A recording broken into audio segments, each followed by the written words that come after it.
today's edition of Really Smart People Saying Really Smart Things. And we come to you with some very sad news. The former head of the IMF, Shannon Crowe, is no longer with us. She's very, very dead.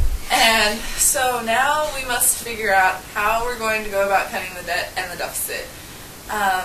Personally, I feel that the best way to cut the debt and the deficit both is to increase jobs, increase government spending, and then that will grow the GDP. Once the GDP has grown, we can raise the taxes and then cut the debt and the deficit at an even quicker rate than we would have otherwise.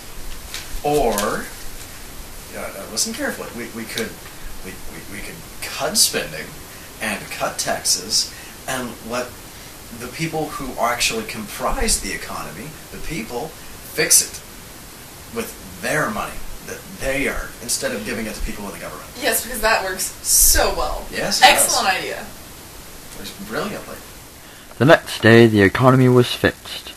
Welcome to today's edition of Really Smart People Saying Really Smart Things, where we will be discussing the finer points of Keynesian and classical economic theory since the economy is now stable. I really think that we need to maintain Keynesian policy. Anytime there's a dip in the business cycle, we need to come in with some counter-cyclical policy and some stimulus to maintain the economy at an even keel. We don't want to see a recession start that just spirals down that we can't pull out of. It's better if we just cut it off at its head. Classical economic theory relies on the government keeping its hands off. Hands off. Because if the government puts its hands on the economy, it will screw up. That's the only thing it does consistently. Supply creates its own demand. Prices and wages are flexible, and the government needs to just leave it alone. This show has been brought to you by... Ben Bernanke is like God. It's like God, Ben Bernanke. Don't go there. It's like God, balding Italian man. Cut. Welcome back from that commercial break. For this segment, we're going to be discussing the election. The first time ever in the history of the world, we're going to elect the IMF leader in a general election. And we're kind of at odds as to how to do that. I feel that we should go the grassroots method.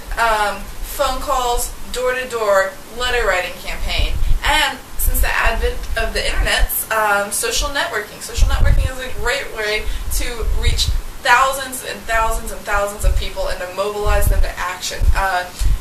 We just saw we just saw the power of Facebook in the Middle East revolts, and I think it's a great tool that can be utilized, and it's cheap. To overthrow governments. It doesn't cost money. To overthrow corrupt governments, to elect new heads of state, the Obama campaign based on social media, reaching out to young people. How do you feel, Mr. Pack Power? I think we need to just pour money into the issue. Money solves everything. We need to buy blimps and dump pamphlets everywhere. We need to buy ads. We could buy we could smear our logo all over a NASCAR car. We could buy ad space in the Super Bowl. Do things with Pop Rocks. We could manufacture gun targets of the opposing candidates. Yes, that is brilliant. Oh my God, I am in love with myself. We'll be back after commercial break. This show is also sponsored by... The economy will fix itself! Supply creates its own demand! Welcome back. For our last segment today, we're going to be discussing campaigning in the media. The mass media campaigns really started in the 1930s with FDR and his use of the radio.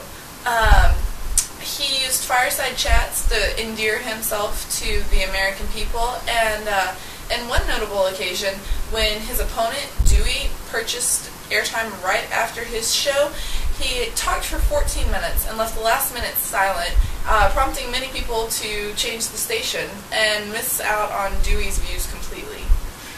And then was the introduction of the TV, and that dramatically changed the course of electoral campaigning. And the TV actually resulted in JFK's election over Richard Nixon.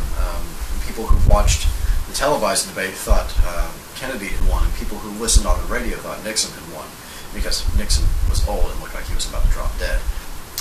And now we have the internet.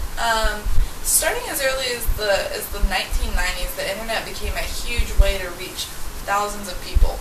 And it changed the way a lot of reporting has been done. For example, the Drudge Report broke the Lewinsky scandal after getting a scoop from a major newspaper.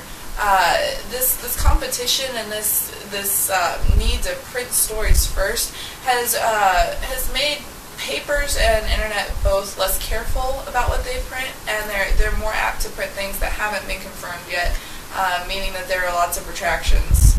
And the internet has also brought about social networking, which is how many campaigns get their start.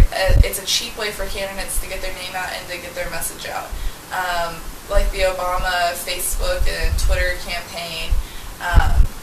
And that was the first big use of it, but now you see many politicians doing that. Almost all politicians have their own websites where they express their views.